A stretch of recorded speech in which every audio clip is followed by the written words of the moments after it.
Hello and welcome to Ninja Prep. This is Kapil Goyal, your educator and mentor for PG physics. तो wave motion का ये lecture जिसमें मैं आपको बताने वाला हूं इसके शॉर्ट ट्रिक्स, इसके वन लाइनर क्वेश्चन किस तरह के बनेंगे, जैसे मैंने आपको ऑसिलेशन के बताए थे।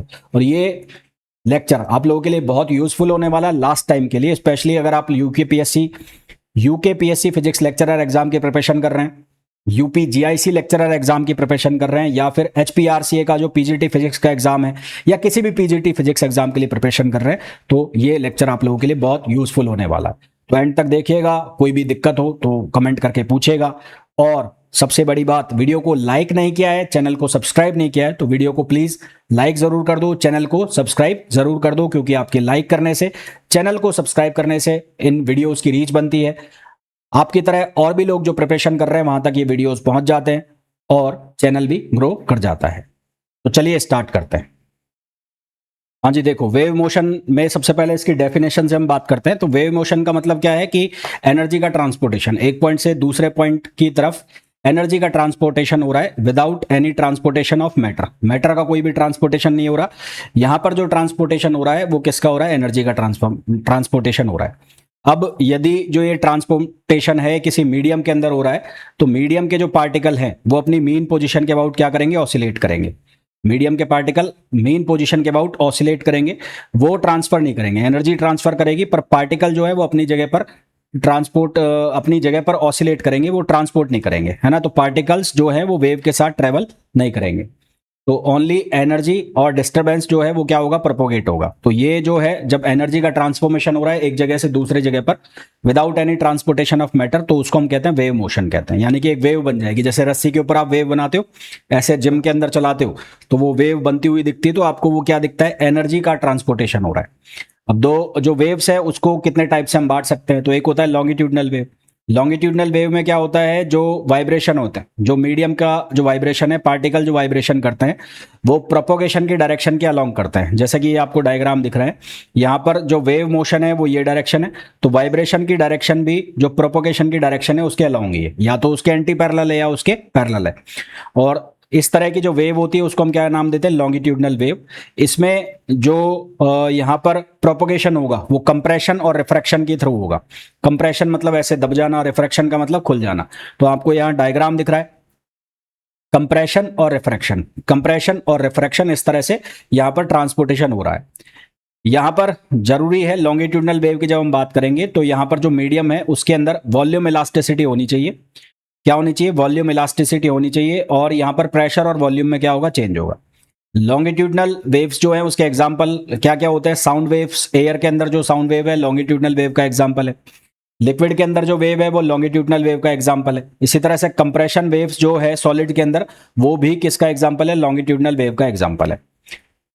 जो लॉन्गिट्यूडनल वेव है वो कौन कौन से मीडियम में ट्रांसपोर्ट कर सकती है? तो वो कौन कौन से मीडियम में ट्रांसपोर्ट कर सकती है? वो तीनों ही मीडियम में ट्रांसपोर्ट कर सकती है, सॉलिड मीडियम में भी, लिक्विड में भी और गैस में भी।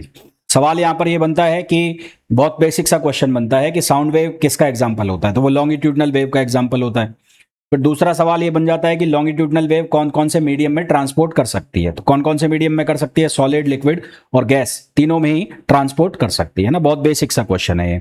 उसके बाद ट्रांसवर्स वेव। ट्रांसवर्स वेव में क्या होगा? जो पार्टिकल है वो वाइब्रेट करेंगे, वाइब्रेशन जो पार्टिकल्स हैं वो वाइब्रेट करेंगे प्रोपोगेशन की डायरेक्शन के परपेंडिकुलर। मतलब अगर ऐसे प्रोपोगेशन जा रहा है, जैसे कि यहां पर ये प्रोपोगेशन दिख रहा है आपको, तो इसके परपेंडिकुलर जो पार्टिकल है उनका वाइब्रेशन रहेगा। तो जब ये परपेंडिकुलर वाइब्रेशन करेंगे तो ये इस तरह की वेव बना के चलेंगे, इस तरह की वेव बनाएंगे। तो यहां पर आपको एक ये पीक दिखेगा और एक एक ये पीक, ये जो नीचे है यहां पर गड्ढा दिखेगा। तो ये जो पीक है इसको हम बोलेंगे क्रेस्ट और इसको हम बोलेंगे ट्रफ। तो जैसे वहां पर लॉन्गिट्यूडनल वेव के अंदर बन रहे थे कंप्रेशन और रिफ्रैक्शन, यहां पर बनेगा क्या? क्रेस्ट और ट्रफ, है ना। यहां पर क्या बनेगा? क्रेस्ट और ट्रफ। वहां पर जो मीडियम अगर था तो उसको रिक्वायरमेंट थी वॉल्यूम इलास्टिसिटी, यहां पर जो मीडियम है उसको क्या रिक्वायर्ड होगी? शेयर इलास्टिसिटी, या जिसको रिजिडिटी भी कहते हैं, मॉड्यूलस ऑफ रिजिडिटी भी कहते हैं, तो उसकी रिक्वायरमेंट होगी। कौन कौन से मीडियम यहाँ पे चाहिएंगे? तो सॉलिड में ट्रेवल कर सकती है, लिक्विड की सरफेस के ऊपर ट्रेवल कर सकती है, गैसेस के अंदर ये ट्रेवल नहीं करेगी, ठीक है ना। गैसेस के अंदर ट्रेवल नहीं करेगी। सवाल क्या बनेगा? सवाल ये बनेगा कि ट्रांसवर्स वेव के अंदर कौन से जो प्रॉपर्टी है उसकी रिक्वायरमेंट होती है? तो कौन सी प्रॉपर्टी? शेयर इलास्टिसिटी या रिजिडिटी। और दूसरा बनेगा ट्रांसवर्स वेव कौन से मीडियम में ट्रैवल कर सकती है, तो सॉलिड में कर सकती है, लिक्विड की सरफेस के ऊपर कर सकती है, गैस के अंदर ये ट्रैवल नहीं कर सकती, जबकि लॉन्गिट्यूडनल जो वेव है ये तीनों में ट्रैवल कर सकती है। मैकेनिकल वेव क्या होती है, वो वेव जिसके ट्रांसपोर्टेशन के लिए मटेरियल मीडियम की रिक्वायरमेंट होती है ना, मतलब एक मीडियम चाहिएगा अगर आपको मैकेनिकल वेव चलानी है, अदरवाइज ये नहीं होगी, मैकेनिकल वेव एग्जिस्ट नहीं करेगी। तो इसको हम क्या नाम देते हैं, मैकेनिकल वेव नाम देते हैं। मैकेनिकल वेव जो है वो बंधी हुई होती है, यानी कि उसके ऊपर कौन से लॉ लगते हैं, न्यूटन्स लॉ लगते हैं। कौन से लॉ लगते हैं, न्यूटन्स लॉ उसके ऊपर सारे के सारे लगते हैं। मैकेनिकल वेव कौन कौन सी होगी, जैसे कि सेसेमिक वेव। सेसेमिक वेव मतलब जो भूकंप की तरंगे चलती है अंदर ही अंदर, उसको हम क्या कहते हैं, सेसेमिक वेव। अर्थक्वेक जब आते हैं। वाटर वेव यानी कि पानी के अंदर जब पत्थर मारते हो तो वेव चलती है, वो मैकेनिकल वेव है। साउंड वेव्स जो हैं वो मैकेनिकल वेव है, और साउंड वेव लॉन्गिट्यूडनल वेव भी है। तो ये क्वेश्चन बन गया कि which one of the following is correct, इनमें से कौन सा करेक्ट है, ये आपसे पूछ लिया जाएगा साउंड वेव के लिए। तो वहां पर लॉन्गिट्यूडनल वेव भी लिखा होगा, वहां पर हो सकता है मैकेनिकल वेव भी लिखा हो, तीसरा ऑप्शन हो ए और बी, और चौथा हो इनमें से कोई नहीं। तो जनरली जो बच्चा करेगा वो क्या करेगा, लॉन्गिट्यूडनल वेव आंसर लगा के आएगा, पर मैकेनिकल वेव भी है, ठीक है ना। कौन सी वेव भी है, मैकेनिकल वेव भी है। अब उसके बाद इलेक्ट्रोमैग्नेटिक वेव। इलेक्ट्रोमैग्नेटिक वेव वो जिसके ट्रांसपोर्टेशन के लिए मीडियम की रिक्वायरमेंट नहीं होती, तो उसको हम कहते हैं इलेक्ट्रोमैग्नेटिक वेव। इसमें जो ऑसिलेशन होता है वो इलेक्ट्रिक और मैग्नेटिक फील्ड के रूप फॉर्म में होता है।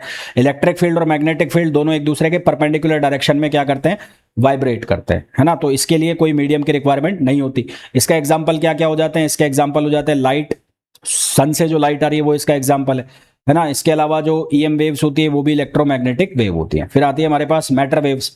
तो मैटर वेव्स का मतलब है जो माइक्रोस्कोपिक पार्टिकल से वेव एसोसिएट होती है, वो वेव्स जो माइक्रोस्कोपिक पार्टिकल का मतलब जैसे कि इलेक्ट्रॉन हो गया, जैसे कि प्रोटॉन हो गया, जैसे कि न्यूट्रॉन हो गया, और एटम्स हो गए, छोटे मॉलिक्यूल, तो उनसे एसोसिएटेड वेव जो है वो मैटर वेव्स होती हैं, जो कि दोनों नेचर रखती है, वो वेव का नेचर भी रखेंगी और पार्टिकल का नेचर भी रखेंगी। इनको मैटर वेव्स कहा जाता है। मैटर वेव्स के बारे में ज्यादा डिस्कशन जो है या ज्यादा डिटेल बात की थी डी ब्रोगली ने, इसलिए इनको डी ब्रोगली वेव्स भी कहते हैं। और क्वांटम मैकेनिक्स में इनका अपना एक इंपॉर्टेंट रोल है, जो आपने पहले भी पढ़ा हुआ है क्वांटम मैकेनिक्स के अंदर, और नहीं पढ़ा है तो बाद में पढ़ेंगे। क्वेश्चन देखो कैसे बनता है। क्वेश्चन जैसे पहला क्वेश्चन ये है, which of the following wave does not travel in vacuum. इनमें से कौन सी वेव जो है वो वैक्यूम में ट्रेवल नहीं करती। देखो रेडियो वेव्स जो है वो वैक्यूम में ट्रेवल कर सकती है, तो ये कौन सी हो गई, ये ईएम वेव हो गई। ये कौन सी हो गई, ईएम वेव्स। एक्सरे जो है वो वैक्यूम में ट्रेवल कर सकती है। लाइट वेव जो है वो वैक्यूम में ट्रेवल कर सकती है। सेसमिक वेव के ट्रेवल के लिए क्या जरूरी है, मीडियम की रिक्वायरमेंट जरूरी है। तो ये कौन सी वेव हो गई, ये मैकेनिकल वेव हो गई। तो हमें पूछा है कौन नहीं कर सकता, कौन नहीं कर सकता, सेसमिक वेव नहीं कर सकती। फिर आगे देखो इंपॉर्टेंट टर्म्स जो हम यूज करते हैं वेव मोशन के अंदर, एक आता है हमारे पास एंगुलर वेव नंबर, या इसको प्रोपोगेशन कांस्टेंट भी कहते हैं। तो ये प्रोपोगेशन कांस्टेंट किसके बराबर होता है, ये बराबर होता है 2 पाई अपॉन लैम्बडा। किसके इक्वल होता है, 2 पाई अपॉन लैम्बडा के इक्वल होता है, ठीक है। किसके इक्वल होता है, 2 पाई अपॉन लैम्बडा। अब यहां पर जो इसकी यूनिट है वो यूनिट क्या बनती है, रेडियन पर मीटर, है ना, रेडियन पर मीटर इसकी यूनिट बनती है। पार्टिकल वेलोसिटी क्या लिखेंगे, जो हमारे पास डिस्प्लेसमेंट रहेगा, आगे चल के मैं बताऊंगा। डिस्प्लेसमेंट को हम ऐसे लिखेंगे, ए साइन, यहां पर हम लिखेंगे omega t minus k x, और या फिर प्लस के एक्स लिखेंगे। तो ये हमारे पास डिस्प्लेसमेंट रहेगा। इस डिस्प्लेसमेंट को यदि हम टाइम के रेस्पेक्ट में डिफरेंशिएट कर देंगे तो हमें पार्टिकल की वेलोसिटी मिलेगी। किसकी वेलोसिटी मिलेगी, पार्टिकल की। सवाल देखो कैसे सवाल बन सकते हैं। ट्रांसवर्स वेव के अंदर जो पार्टिकल के मीडियम है वो वाइब्रेट करते हैं डायरेक्शन ऑफ प्रोपोगेशन के परपेंडिकुलर। तो हमारे पास आंसर क्या आ जाएगा, ए आ जाएगा। बहुत बेसिक से क्वेश्चन है। ट्रांसवर्स वेव के अंदर क्या क्या होता है, क्रेस्ट होते हैं, ट्रफ होते हैं, क्रेस्ट और ट्रफ दोनों होते हैं, अभी बताया आपको। तो ट्रांसवर्स वेव के अंदर दोनों होते हैं। फिर अगला क्वेश्चन है कि ultrasonic wave produces bye vibrating quartz crystal. Ultrasonic waves जो कि क्वार्ट्ज क्रिस्टल के वाइब्रेशन से प्रोड्यूस होती है, उसके अंदर कौन सी वेव होती है, तो इसके अंदर कौन सी होती है, ओनली लॉन्गिट्यूडनल वेव होती है ना। बहुत बेसिक से क्वेश्चन है, क्योंकि हमारे बेसिक क्लियर नहीं होते तो उस वजह से गलत हो जाते हैं, तो वो अपने को गलत नहीं करने।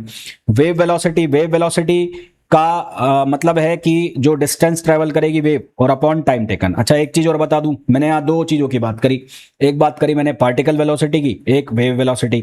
तो वेव वेलोसिटी जो है वो थोरोली क्या रहने वाली, कांस्टेंट। वेव वेलोसिटी कांस्टेंट रहने वाली है, पर पार्टिकल वेलोसिटी जो है वो चेंज होगी। जैसे जैसे आगे बढ़ेंगे तो पार्टिकल वेलोसिटी चेंज हो सकती है, पर wave velocity through out the medium through out the propagation क्या रहेगी, कांस्टेंट रहेगी। अब वेव वेलोसिटी को हम कैसे लिखेंगे, lambda upon T. Distance travel जो हो रही है उसको हम लिख रहे हैं लैम्बडा से, और टी का मतलब हो गया टाइम पीरियड, तो टाइम टेकन। अब क्योंकि जो फ्रीक्वेंसी है, फ्रीक्वेंसी ये फ्रीक्वेंसी लिखी हुई है, तो फ्रीक्वेंसी बराबर होता है 1 अपॉन टी। तो यहां से जो ये फॉर्मूला है इसको v बराबर एन लैम्बडा भी लिख सकते हैं, या एफ लैम्बडा, और v equals to f lambda भी लिख सकते हैं, एफ मतलब फ्रीक्वेंसी। और क्योंकि हमारे पास k जो है वो होता है 2 पाई अपॉन लैम्बडा, तो यहां से लैम्बडा की वैल्यू जो है वो आ जाएगी 2 पाई अपॉन के, और टाइम पीरियड जो है उसको हम लिख सकते हैं 2 पाई अपॉन ओमेगा। तो ये जो फॉर्मूला है इसमें अगर मैं चेंजेस करूं तो लैम्बडा की जगह मैंने लिख दिया 2 पाई अपॉन के, और टाइम पीरियड की जगह मैंने लिख दिया 2 पाई अपॉन ओमेगा। तो ये कट गया, यहां से क्या कट गया, यहां से कट गया हमारे पास 2 पाई से 2 पाई, तो 2 पाई से 2 पाई कट गया, आंसर हमारे पास आ गया ओमेगा अपॉन के। तो जो वेव वेलोसिटी है वो क्या होती है, ओमेगा अपॉन के, और ये थोरोली क्या रहती है, कांस्टेंट रहती है। अब जैसे एक क्वेश्चन दिया हुआ है साउंड वेव ट्रेवल्स फास्ट, तो साउंड वेव किसमें तेजी से चलती है, हालांकि ये क्वेश्चन बाद में आना चाहिए पर अभी भी बता देता हूं। तो एक फॉर्मूला हम पढ़ेंगे आगे चल के, v equals to E upon rho. यहां जो e है ये होगी इलास्टिसिटी, ये जो e है ये क्या होगी, इलास्टिसिटी। तो हमें पूछा है साउंड वेव कहां तेज चलेंगी, तो ये साउंड वेव वाले क्वेश्चन का सॉल्यूशन है। तो इलास्टिसिटी जो है वो सॉलिड की ज्यादा होगी किससे, लिक्विड से। सॉलिड की इलास्टिसिटी ज्यादा होगी लिक्विड से, और लिक्विड से ज्यादा लिक्विड की गैस से ज्यादा इलास्टिसिटी होगी। तो अब क्योंकि यहाँ v जो है वो डायरेक्टली प्रोपोर्शनल है अंडर रूट ई के, तो जो वेलोसिटी है वो साउंड की वो सॉलिड में ज्यादा होगी। फिर गैस, उसके बाद क्या आएगा, लिक्विड, और लिक्विड से भी कम क्या आएगा, गैस। तो ये हमारे पास ऑर्डर रहेगा, सबसे ज्यादा वेलोसिटी आएगी सॉलिड में, उसके बाद आएगी किसमें, लिक्विड में, फिर आएगा गैस में। इसी क्वेश्चन को आपसे ऐसे भी पूछा जा सकता था कि इनको इंक्रीजिंग ऑर्डर या डिक्रीजिंग ऑर्डर में लगाओ, तो आप इसको ऐसे लगा देते। फिर है sound waves in air can not be polarised because, sound wave air के अंदर जो है उसको पोलराइज क्यों नहीं कर सकते, क्योंकि साउंड वेव जो है वो कौन सी होती है, लॉन्गिट्यूडनल होती है। साउंड वेव जो है क्या होती है, लॉन्गिट्यूडनल। पोलराइजेशन जो होगा केवल वो किसका होगा, ट्रांसवर्स वेव का होगा। तो पोलराइजेशन के लिए आपको क्या चाहिए, आपको चाहिए ट्रांसवर्स वेव। पोलराइजेशन के लिए आपको कौन सी वेव चाहिए, ट्रांसवर्स वेव चाहिए। और यहां पर ये कौन सी वेव है, लॉन्गिट्यूडनल वेव है। तो इसलिए यहां पर साउंड वेव जो है उसका एयर के अंदर क्या नहीं होगा, उसका पोलराइजेशन नहीं होगा। आगे देखो, वेव इक्वेशन लिखनी है, तो ये जो इक्वेशन है वन डायमेंशन के लिए लिखी है, और ये जो इक्वेशन है ये भी वन डायमेंशन के लिए लिखी है। ये इक्वेशन क्या बताती है हमें कि कोई भी डिस्प्लेसमेंट की इक्वेशन है तो वो वेव कब कहलाएगी, अगर वो इस इक्वेशन को फॉलो करेगी या इस इक्वेशन को सेटिस्फाई कर जाएगी। जैसे कि आपके पास ये एक वेव इक्वेशन लिखी हुई है, y equals to a sine और omega t plus minus k x, ये वेव इक्वेशन है।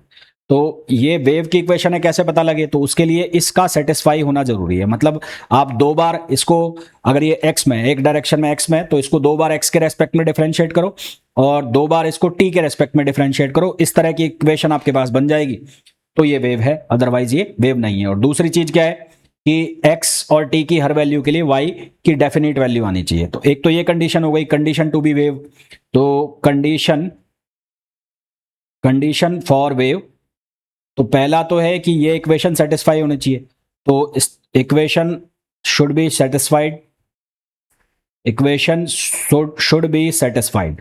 तो एक तो है कि इक्वेशन सेटिस्फाइड हो, दूसरा क्या है कि y की डेफिनेट वैल्यू होनी चाहिए t और x के हर वैल्यू के लिए। तो y should have a definite value, y की एक डेफिनेट वैल्यू होनी चाहिए, y की एक डेफिनेट वैल्यू होनी चाहिए। अगर डेफिनेट वैल्यू होगी तो वो इक्वेशन वेव की होगी। ये लिखी हुई है दोनों इक्वेशन वन डायमेंशन में, ये किस में लिखी हुई है, वन डायमेंशन में। अगर आपको बोला जाए थ्री डायमेंशन में लिखो, तो थ्री डायमेंशन में कैसे लिखोगे, इसको आप लिख दोगे डेल टू वाई, डेल का मतलब हो गया d two upon d x two, है ना, फिर वाई जेड ऐसे, और यहां पर आ जाएगा 1 अपॉन वी स्क्वायर, और ये आ जाएगा del two y upon d t two. तो ये जो इक्वेशन है ये किस में लिखी हुई है, 3D में लिखी हुई है। अच्छा, ये जो इक्वेशन है प्रोग्रेसिव वेव की इक्वेशन है। प्रोग्रेसिव वेव की इक्वेशन को और कैसे लिख सकते हैं, ओमेगा बराबर होता है 2 पाई अपॉन टी, और k बराबर होता है 2 पाई अपॉन लैम्बडा। तो 2 पाई अपॉन लैम्बडा को अगर कॉमन निकाल लूं तो यहां पर कितना बच जाएगा, लैम्बडा अपॉन टी, और लैम्बडा अपॉन टी जो है वो क्या हो जाएगा, वो हो जाएगा वेलोसिटी। तो ये वेलोसिटी वेव वेलोसिटी है, ये क्या लिखी हुई है, वेव वेलोसिटी। तो इस तरह से इक्वेशन लिखी जा सकती है। यही इक्वेशन को मैंने ऐसे लिखा हुआ है, ये वाली इक्वेशन, और ये इक्वेशन को हम ऐसे भी लिख सकते हैं, ये इक्वेशन को हम ऐसे भी लिख सकते हैं। अगर यहां पर साइन आता है माइनस का, मान लो आपके पास इक्वेशन ऐसे लिखी हुई है ए sine omega t minus k x, तो इसका मतलब क्या है, ये पॉजिटिव एक्स में ट्रेवल कर रही है, पॉजिटिव एक्स में ट्रेवल कर रही है। और अगर इक्वेशन ऐसे लिखी हुई है y equals to a sine omega t plus k x, तो इसका मतलब ये नेगेटिव एक्स में ट्रेवल कर रही है, इसका मतलब ये कहां पर ट्रेवल कर रही है, नेगेटिव एक्स में। और अगर प्लस लिखा हुआ है, ये यहां पर माइनस लिखा हुआ है, तो माइनस का मतलब ये कहां ट्रेवल कर रही है, पॉजिटिव एक्स में ट्रेवल कर रही है ना। ये बहुत छोटी छोटी बातें, इनको याद रखना। अब एक क्वेश्चन आपको दिया हुआ है, इस क्वेश्चन में आपको बोला हुआ है, एक इक्वेशन दी है y equals to 5 sine omega t. अब इसको स्टैंडर्ड से कंपेयर कर लो, तो ये ए हो गया, यहां लिखा है साइन, और ये हो गया omega t minus k x, इससे कंपेयर करना है। आपको कुछ वैल्यूज दी है, आपको ये बताना है सही है गलत है। तो पहला तो इसका एम्पलीट्यूड, तो ये जो है ये ए लिखा हुआ है, ए का मतलब होता है एम्पलीट्यूड, एम्पलीट्यूड कितना लिखा हुआ है 5, तो ये सही लिखा हुआ है। फिर दूसरा इसमें आपको बतानी है वेवलेंथ, तो वेवलेंथ कैसे निकालोगे, के की वैल्यू, तो यहाँ के की वैल्यू कितनी है, ये है, तो के की वैल्यू कितनी है 0.4 पाई, और ये किसके बराबर होता है 2 पाई अपॉन लैम्बडा। तो यहाँ पाई से पाई कट गया, तो लैम्बडा की जो वैल्यू है 1 अपॉन 0.4 आ गई, लैम्बडा की जो वैल्यू है 1, ये 2 भी आएगा यहाँ पर, तो यहाँ से एक जीरो हटाया, तो यहाँ से वैल्यू आ जाएगी लैम्बडा की 5, जो कि आंसर सही है। फिर आपको पूछा फ्रिक्वेंसी, तो फ्रिक्वेंसी कैसे निकालोगे, ओमेगा, तो यहाँ 100 पाई दिया हुआ है, तो ओमेगा इक्वल्स टू कितना दिया हुआ है 100 पाई, तो ये कितना हो जाएगा 2 पाई एफ इक्वल्स टू 100 पाई, तो पाई से पाई कट गया, तो यहाँ से एफ की वैल्यू आ जाएगी 50, तो एफ की वैल्यू आ गई 50, तो ये भी सही है। फिर उसके बाद निकालना है वेलोसिटी, तो वेलोसिटी कैसे निकालोगे, ओमेगा अपॉन के, तो ओमेगा कितना हो गया 100 पाई, और के की जो वैल्यू है वो हो गई 0.4 पाई, के की वैल्यू हो गई 0.4 पाई, तो यहां से आंसर आ जाएगा 250, यानी कि ये भी सही है। तो चारों ही ऑप्शन सही है ना, तो चारों ही ऑप्शन सही है। तो इस तरह से आप बेसिक सा जो एक क्वेश्चन है इसको आप सॉल्व कर लोगे। क्लियर है यहां तक, आगे देखो।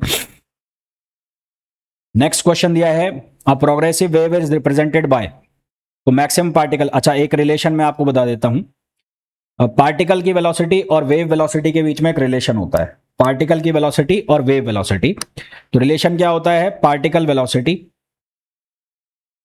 पार्टिकल वेलोसिटी, पार्टिकल वेलोसिटी को हम लिखते हैं वीपी से, यानी कि dy अपॉन dt, वो किसके बराबर होता है, वो बराबर होता है wave velocity, wave velocity into slope, wave velocity into slope, ये हमारे पास एक रिलेशन होता है। इसको अगर मैं मैथमेटिकली लिखूं, तो मैथमेटिकली क्या आएगा, dy अपॉन dt, ये पार्टिकल वेलोसिटी हो गई, यहां वेव वेलोसिटी आ गया, और यहां स्लोप आ गई dy अपॉन dx, यहां पर स्लोप क्या आ गई dy अपॉन dx। ये रिलेशन होता है पार्टिकल वेलोसिटी और वेव वेलोसिटी में। हमें यहां पर जो क्वेश्चन दिया है उसमें पार्टिकल वेलोसिटी पूछी है, तो आपको जो इक्वेशन दी है, यहां पर इक्वेशन दी है y इक्वल्स टू, ये है 5 साइन, और ये लिखा हुआ है 100 पाई टी माइनस 2 पाई एक्स, ये इक्वेशन लिखी हुई है। इसको डिफरेंशिएट कर दो, इसको डिफरेंशिएट करोगे तो d y upon d t, ये पार्टिकल वेलोसिटी बनेगी, तो यहां से कितना बनेगा, ये 100 और पाई है, ओमेगा टी हो गया ना, ये वैल्यू किसकी हो गई, ओमेगा की हो गई, तो ये हो जाएगा कितना, ये हो जाएगा 500, 100 मल्टीप्लाई हो जाएगा, तो ये हो जाएगा 500 पाई, और ये साइन का क्या हो जाएगा कॉस, साइन का क्या हो जाएगा कॉस, और ये 100 पाई टी माइनस 2 पाई एक्स, माइनस 2 पाई एक्स, ये हमारे पास वैल्यू आ गई। ठीक है, हमारे पास ये वैल्यू आ गई। उसके बाद हमें मैक्सिमम पूछा है, तो for maximum, for maximum, maximum के लिए जो ये वैल्यू लिखी हुई है कॉस 100 पाई टी माइनस 2 पाई एक्स, इसकी वैल्यू कितनी होनी चाहिए 1, तो जो पार्टिकल वेलोसिटी मैक्सिमम है वो कितनी आ जाएगी, वो आ जाएगी 500 पाई, कितनी आ जाएगी 500 पाई, तो हमारे पास आंसर क्या आ जाएगा, डी आ जाएगा। फिर नेक्स्ट क्वेश्चन है, the displacement of N elastic wave is given by, ये वाला मैं नहीं कराऊंगा, ये खुद कर लेना, ये ऑसिलेशन में मेरे बताया हुआ है, ठीक वैसे ही होगा, है ना। तो आंसर इसका 5 आ जाएगा, ये आपको खुद ही करना है, ये होमवर्क है तुम्हारा। फिर नेक्स्ट है travelling wave, harmonic wave, travelling harmonic wave की इक्वेशन दी हुई है, और इक्वेशन है y इक्वल्स टू 7.5 साइन, ये 0.005 एक्स प्लस यहां पर लिखा हुआ है 12t, टाइम पीरियड बताना है। टाइम पीरियड आप कैसे निकालोगे, ओमेगा बराबर होता है 2 पाई अपॉन टी, और ओमेगा की वैल्यू हमारे पास है कितनी है, ओमेगा की वैल्यू है 12, ओमेगा की वैल्यू है 12, तो यहां से आपको बताना है टाइम पीरियड, तो टाइम पीरियड कितना हो जाएगा 2 पाई अपॉन 12, तो यहां से ये वैल्यू कितनी हो जाएगी, π/6। तो आंसर हमारे पास क्या आ जाएगा, π/6। बहुत बेसिक से क्वेश्चन है, इससे आपके फॉर्मूला भी क्लियर हो रहे हैं और साथ ही साथ आपकी जो बेसिक कॉन्सेप्ट्स है वो भी क्लियर होते जा रहे हैं, है ना। यहां तक मेरे हिसाब से चीजें क्लियर हो गई होंगी, कोई परेशानी वाली बात यहां तक होनी चाहिए नहीं, फिर भी अगर हो तो पूछ लेना। अब हम बात करते हैं इसके आगे फेज डिफरेंस की बात करते हैं। फेज डिफरेंस का मतलब क्या होता है, सेपरेशन बिटवीन पार्टिकल्स। तो ये फेज डिफरेंस का फॉर्मूला बनता है del phi equals to 2π/λ into delta x. ये जो डेल्टा एक्स लिखा हुआ है ये क्या कहलाता है, ये कहलाता है पाथ डिफरेंस। और इसी तरह से टाइम के फॉर्म में अगर इसको लिखना हो तो टाइम के फॉर्म में कैसे लिखेंगे, delta phi equals to 2π/T और डेल्टा टी। ये जो डेल्टा टी है इसको हम क्या कहते हैं, टाइम डिफरेंस। इसको हम क्या कहते हैं, टाइम डिफरेंस। अब स्पीड ऑफ ट्रांसवर्स वेव, हमने दो तरह की वेव पढ़ी, एक ट्रांसवर्स और एक लॉन्गिट्यूडनल। तो ट्रांसवर्स वेव की स्पीड सॉलिड में निकालेंगे तो सॉलिड में इसकी जो स्पीड है उसका फॉर्मूला लिखते हैं v इक्वल्स टू √η/d, या ईटा जो होता है वो मॉड्यूलस ऑफ रिजिडिटी और d का मतलब होता है डेंसिटी। इसी तरह से स्ट्रेच्ड स्ट्रिंग, खिंची हुई रस्सी, स्ट्रेच्ड स्ट्रिंग के ऊपर अगर हम वेलोसिटी लिखें तो यहां पर v की वैल्यू बनेगी √T/m। ये जो T है इसका मतलब होगा टेंशन इन स्ट्रिंग, और ये जो M है इसका मतलब होगा मास पर यूनिट लेंथ। इसका मतलब क्या होगा, मास पर यूनिट लेंथ। कई जगह आपको ये म्यू से भी देखने को मिलेगा, म्यू। तो ये बहुत इंपॉर्टेंट फॉर्मूला है और आपको बहुत ज्यादा काम में आने वाला है। ये क्वेश्चंस वगैरह आएंगे जब उसमें आपको बहुत काम आएगा। इसी फॉर्मूला को आप ऐसे भी लिख सकते हो, T अगर आपके पास कोई इस तरह का क्वेश्चन हो जिसमें किसी स्ट्रिंग से कोई मास हैंग कर रहा है, तो हैंगिंग मास का जो मास है m है, तो जो टेंशन है रस्सी की टेंशन T वो बराबर हो जाएगी mg के। अब क्योंकि रस्सी है, स्ट्रिंग है, तो उसका क्रॉस सेक्शन कैसा होगा, सर्कुलर। तो मास पर यूनिट लेंथ जो है म्यू और m मतलब मास पर यूनिट लेंथ, उसको आप कैसे लिखोगे, एरिया इंटू डेंसिटी। कैसे लिखोगे, एरिया इंटू डेंसिटी। और एरिया कितना हो जाएगा, πr², और डेंसिटी को आप लिख दोगे d से। तो यही मैंने यहां लिखा है। तो यही फॉर्मूला को आप ऐसे भी लिख सकते हो इन केस ऑफ स्ट्रिंग, रस्सी अगर दी हुई है तो उस केस में लिख सकते हो। दूसरा फॉर्म इसका जो T है उसको F लिख दो, m को F म्यू लिख दो, तो वैसे भी लिख सकते हो। स्ट्रेस अपॉन y के फॉर्म में भी लिख सकते हो, y होता है मॉड्यूलस ऑफ इलास्टिसिटी या यंग मॉड्यूलस। जिस तरह से ट्रांसवर्स वेव के लिए हमने इक्वेशन लिखी, उसी तरह से इक्वेशन लिखी जाती है लॉन्गिट्यूडनल वेव के लिए। लॉन्गिट्यूडनल वेव के लिए जो इक्वेशंस लिखेंगे वेलोसिटी की, वो साउंड वेव के लिए लिखेंगे। तो पहला अगर मैं सॉलिड के लिए लिखूं तो सॉलिड के लिए क्या इक्वेशन लिखी जाएगी, v equals to √b plus 4/3 eta upon rho. ये याद रखने पड़ेंगे भाई। और b जो है वो होता है बल्क मॉड्यूलस, ईटा जो होता है मॉड्यूलस ऑफ रिजिडिटी, और रो का मतलब होता है डेंसिटी। याद रखने पड़ेंगे, इनका कोई ऑल्टरनेटिव नहीं है। ऐसा सोचो कि आप एग्जाम के अंदर बना लूंगा, फॉर्मूला बना लूंगी, तो फिर भूल जाओ, याद रखने पड़ेंगे। लॉन्ग रोड आपको दिए, तो लॉन्ग रोड के लिए जो वेलोसिटी है उसका फॉर्मूला √y/रो। y जो होगा वो होगा यंग मॉड्यूलस, और रो जो होगा वो डेंसिटी होगा। लिक्विड के लिए √b/रो, जहां b होगा बल्क मॉड्यूलस। तो कई बार जो पूछा जाता है वो ज्यादातर ये पूछा जाता है, ये वाला फॉर्मूला, क्योंकि ये और लिक्विड वाला जो कंफ्यूज कर जाता है। b दोनों में दे रखा है ना, b/रो और b/रो। तो सॉलिड के केस वाला में यहां पर ये ऐड हो जाता है। तो ये थोड़ा सा इंपॉर्टेंट है, इसको याद रख लेना। फिर यहां पर speed of sound in air में पूछी जाती है स्पीड ऑफ साउंड। तो ये जो फॉर्मूला लिखा है लाप्लास का करेक्शन फॉर्मूला, इसके पहले p/रो था जिससे सही आंसर नहीं आए थे, तो उसके बाद लाप्लास ने करेक्शन किया। लाप्लास ने करेक्शन करके ये माना कि जो वेव ट्रेवल कर रही है जिस मीडियम में, वो एडियाबैटिक मीडियम है। तो हमारे पास जो फॉर्मूला आ गया साउंड की स्पीड का, वो आ गया √γ p/रो। एयर के लिए गामा की वैल्यू 1.4, तो इसको आप ऐसे भी लिख सकते हो। यदि गैस के अंदर ट्रेवल कराना है तो p/रो को आप लिख सकते हो RT/m। तो ये गैस के अंदर हमारे पास साउंड की वेव की, जो साउंड वेव है उसकी स्पीड का फॉर्मूला आ जाता है। ये किसके अंदर है, गैस के अंदर है। अब साउंड वेव को प्रेशर वेव्स भी अगर कहा जाए तो उस केस में जो प्रेशर का वेरिएशन होगा, वो प्रेशर का वेरिएशन कैसे लिखेंगे, ΔP इक्वल्स टू ΔPm और sine kx minus omega t, जहां मैक्सिमम प्रेशर वेरिएशन ΔPm का मतलब है मैक्सिमम प्रेशर वेरिएशन, वो किसके बराबर होगा, AB के। जो किसके बराबर होगा, AB के। अब जो साउंड वेव है उसको कौन कौन से फैक्टर्स अफेक्ट करते हैं वो हम देखेंगे। हमारे पास टेम्परेचर का इफेक्ट क्या होगा, फॉर्मूला हमारे पास साउंड वेव का बना √γ RT/m। तो यहां से साफ साफ दिख रहा है कि जो वेलोसिटी है वो स्क्वायर रूट ऑफ टेम्परेचर के प्रोपोर्शनल है। तो अगर हमारे पास दो टेम्परेचर है, एक है T2 एक है T1, तो V2/V1 को हम लिख सकते हैं √T2/T1। प्रेशर का इफेक्ट अगर हम देखें तो जिस प्रेशर को अगर हमने कांस्टेंट कर दिया तो जिस रेशो में प्रेशर हम बढ़ाएंगे उसी रेशो में डेंसिटी बढ़ जाएगी, तो पी अपॉन रो जो है वो क्या आ जाएगा, कांस्टेंट आ जाएगा। पी अपॉन रो कांस्टेंट आ गया तो वेलोसिटी जो है वो क्या हो जाएगी, कांस्टेंट हो जाएगी। यानी कि जो प्रेशर है उसका चेंज का साउंड वेव के ऊपर कोई इंपैक्ट नहीं पड़ेगा। तो pressure has no effect on speed of sound in gas यदि टेम्परेचर क्या रहता है, कांस्टेंट रहता है। यहां पर एक कंडीशन लग गई कि टेम्परेचर आपको क्या रखना पड़ेगा, कांस्टेंट। अगर आपने टेम्परेचर कांस्टेंट नहीं रखा और प्रेशर को बढ़ा रहे हो फिर तो इंपैक्ट आएगा।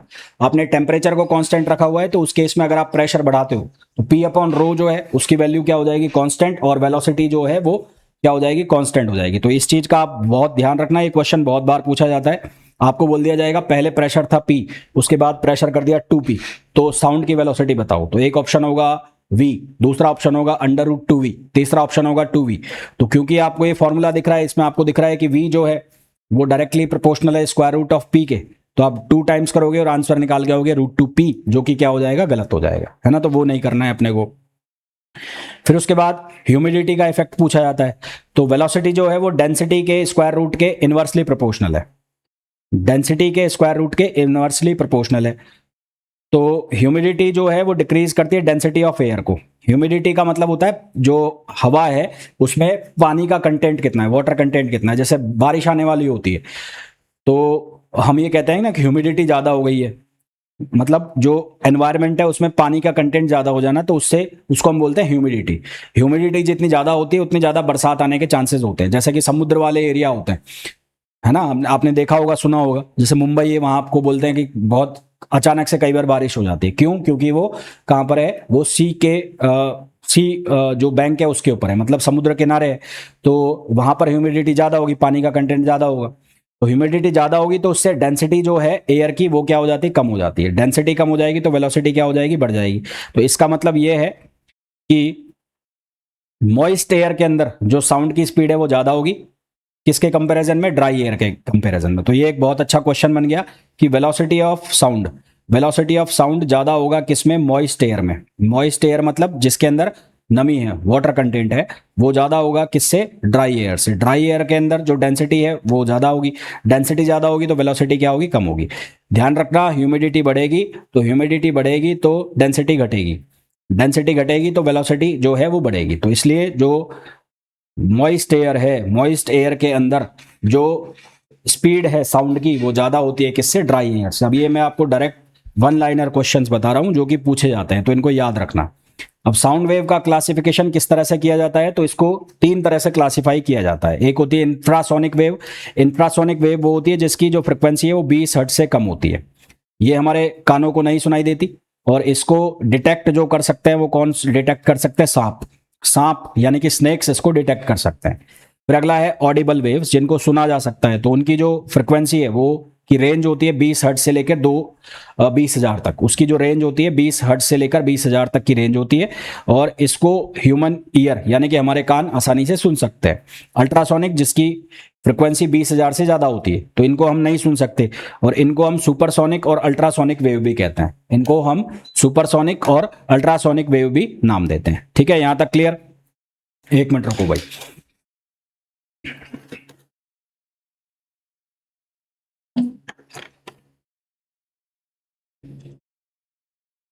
चलिए भैया, क्वेश्चन आपको दिया है, a 10 metre long steel wire has mass 5 gram. एक 10 मीटर लंबा स्टील वायर है जिसका मास 5 ग्राम है। If the wire is under a tension of 80 Newton the speed of transverse wave. तो अभी मैंने आपको फॉर्मूला बताया था ट्रांसवर्स वेव का, टी अपॉन म्यू। तो जो टेंशन है वो आपको दी हुई है 80 न्यूटन, और म्यू की वैल्यू आपको निकालनी है। म्यू क्या होता है, मास पर यूनिट लेंथ। तो मास आपको 5 ग्राम दिया है, 5 ग्राम को किलोग्राम में बदलो तो ये हो जाएगा 0.005, और लेंथ कितनी दे रखी है, 10।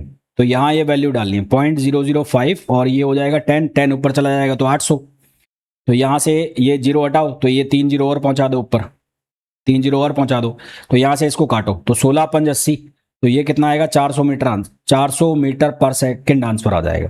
तो हमारे पास जो आंसर आएगा वो कितना आएगा, 400 मीटर पर सेकंड आंसर आ जाएगा। ठीक है ना, क्या आंसर आ जाएगा, 400 मीटर पर सेकंड। फिर अगला क्वेश्चन जो हमें पूछा गया है, transverse harmonic wave on string. तो ट्रांसवर्स हार्मोनिक वेव की इक्वेशन हमें दी है, और ये इक्वेशन को मैं स्टैंडर्ड फॉर्म में अगर लिखूं तो कैसे लिखा जाएगा, ए साइन, और ये बनेगा omega t plus k x और प्लस ये फाई नॉट। फाई नॉट का मतलब होता है इनिशियल एंगल।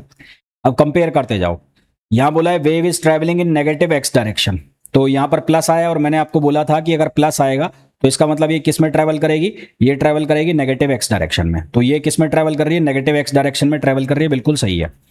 एम्पलीट्यूड जो है वो 3 सेंटीमीटर है, यहां पर ए, तो ये 3 सेंटीमीटर है, बिल्कुल सही है।